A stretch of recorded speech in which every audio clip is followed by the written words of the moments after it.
लग्नाची बेडी या मालिकेत आपल्याला असा एक नवीन ट्विस्ट बघायला मिळणार आहे की राजश्रीला घरामध्ये रत्नाकर आणि रुक्मिणी बोलत असताना मधुला मात्र या गोष्टीचा आनंद झालेला असतो आणि त्या आनंदाच्या भरात ती लगेच शकुंतलेला कॉल करते आणि शकुंतलाबाईंना म्हणते की शकुंतलाबाई अभिनंदन.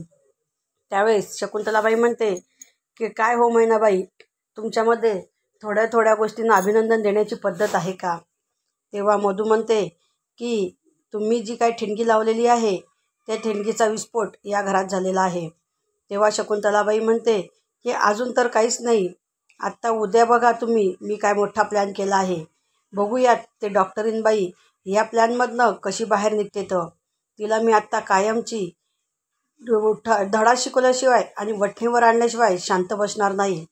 तिला काय वाटतं आहे, तिने या शकुंतलेशी नाद केलेला आहे आणि शकुंतला ही कशी आहे तिला अजून माहिती नाही. असं मधू आणि शकुंतला या दोघांचं बोलणं असतं.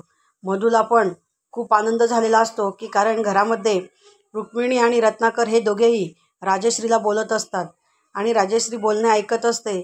त्यामुळे मधूला या गोष्टीचा खूप आनंद झालेला असतो.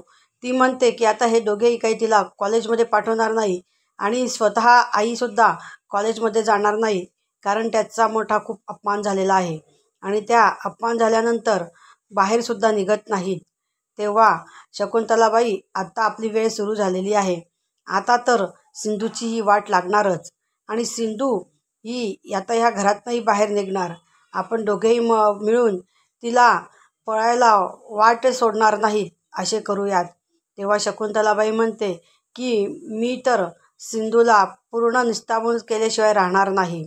त्यानंतर सिंधू ही राजश्रीला समजवण्यासाठी तिच्या रूममध्ये गेलेली असते. राजश्री ही सिंधूला म्हणते की अगं सिंधू, आता हे माझ्याकडनं होणार नाही कारण घरचीच लोक मला साथ देत नाही आहे. मला बाहेरच्यांशी काही घेणं देणं नाही, पण घरच्या लोकांना विश्वास बसत नाही आहे. त्यांना असं वाटतंय की मी कॉफी केलेली आहे. मला काही ही स्वप्न पूर्ण करायची नाही आणि ही स्वप्न पूर्ण करून मी काही जॉबला जाणार नव्हते. मला फक्त शिक्षणाची आवड आहे म्हणून मी या गोष्टीसाठी तयार झाले. परंतु सिंधू सांगते मी आता काहीही करणार नाही. तेव्हा रुक्मिणी सिंधूला राजश्री समजावत असते आणि राजश्रीला सिंधू समजावत असते की आई जरा तुम्ही शांत बसा, सर्व काही नीट होईल. तेव्हा राजश्री म्हणते की माझ्या कुठल्याही गंभीर परिस्थितीत तू माझ्या पाठीमागे खंबीरपणाने उभी राहतेस ना, त्याबद्दल तुझी आभारी आहे. पण आता प्लीज मला पुन्हा या शिक्षणाचं सांगू नको. मी आता पुढे शिक्षण घेणार नाही. बघ मला इथंच माझं शिक्षण थांबवायचं आहे. आणि सिंधू मी तुझ्यासारखी पण नाही आहे की प्रत्येक येणाऱ्या संकटांना सामोरी जाणार. तेवढ्यात माझ्यामध्ये कॅपॅसिटी नाही आहे. तू प्रत्येक संकटांना सामोरं जाते. तुझ्यामध्ये तेवढी हिंमत आहे, पण ती हिंमत माझ्यामध्ये नाही.